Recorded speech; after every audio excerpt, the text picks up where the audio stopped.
Mickey est-il devenu libre de droit? Ce 1er janvier 2024 célébrait les 95 ans de la première apparition de la célèbre souris Mickey Mouse et sa chute dans le domaine public. Cela signifie que dès aujourd'hui, tout le monde peut réutiliser ce personnage à ses propres fins, dans ses propres créations, dans ses propres œuvres.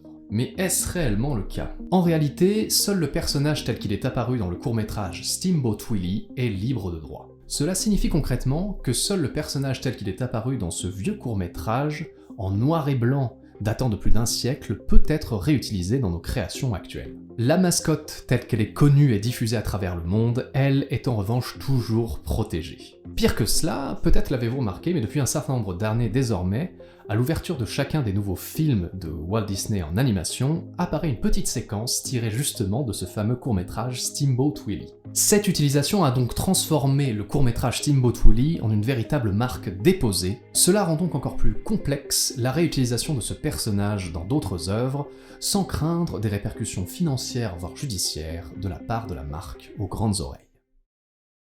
Netflix et ses chiffres cachés. Décembre 2023 a sonné un grand changement dans le monde de l'audiovisuel. Netflix a en effet officiellement publié pour la première fois de toute son histoire les chiffres exacts de visionnage de chacune de ses productions. C'est une première depuis 2007 et le lancement de ce service de streaming, car jusqu'à présent, pour avoir la moindre bribe d'information, il fallait passer par des cabinets privés extrêmement coûteux, et là encore, la formation n'était pas tout à fait certaine. Officiellement, la raison de ce changement serait une plus grande transparence annoncée par la marque. En réalité, il s'agit d'une conséquence directe de la grève des scénaristes d'Hollywood.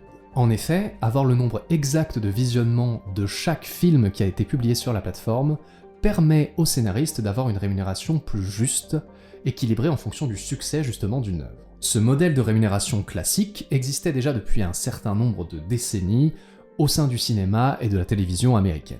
Netflix, en tant que pionnier du streaming, avait profité de l'absence de loi officielle pour tout simplement oublier de payer ses droits d'auteur. La ligne de défense avancée par l'entreprise étant qu'en tant que business extrêmement innovant et jeune dans le domaine, diffuser ainsi leurs informations cruciales alors qu'ils n'avaient que quelques années d'existence aurait pu être critique et extrêmement dangereux pour la pérennité de leur activité.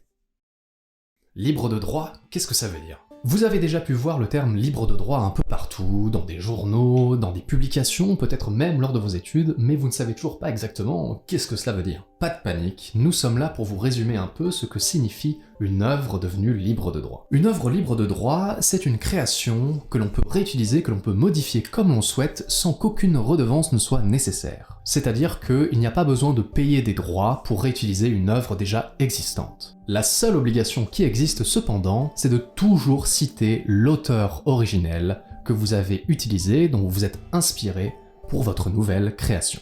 Peut-être vous posez-vous la question de quelle est la différence entre une œuvre libre de droit et une œuvre sous licence libre. Eh bien, c'est à peu près la même chose, à ceci près qu'une nouvelle création que vous publierez sous licence libre serait soumise aux mêmes droits que l'œuvre que vous avez utilisée à l'origine. Un peu compliqué, je vais vous donner un exemple pour vous éclairer. Imaginons par exemple que je trouve cette magnifique photographie. Je l'ai trouvée dans un moteur de recherche quelconque, et cette image est soumise à une licence libre. Je télécharge cette image et effectue un certain nombre de modifications dessus, je la redécoupe pour créer une nouvelle image unique. Lorsque je publierai au monde ma nouvelle création, je devrais dans un premier temps évidemment citer l'auteur de l'image originelle, et dans un second temps accepter que n'importe qui puisse réutiliser ma nouvelle œuvre comme il le souhaite, comme il l'entend, sans qu'il ait à me payer de droits. Évidemment, la personne qui réutiliserait mon image devrait me citer et accepterait également que d'autres personnes puissent la réutiliser, ainsi de suite, et ainsi de suite, et ainsi de suite.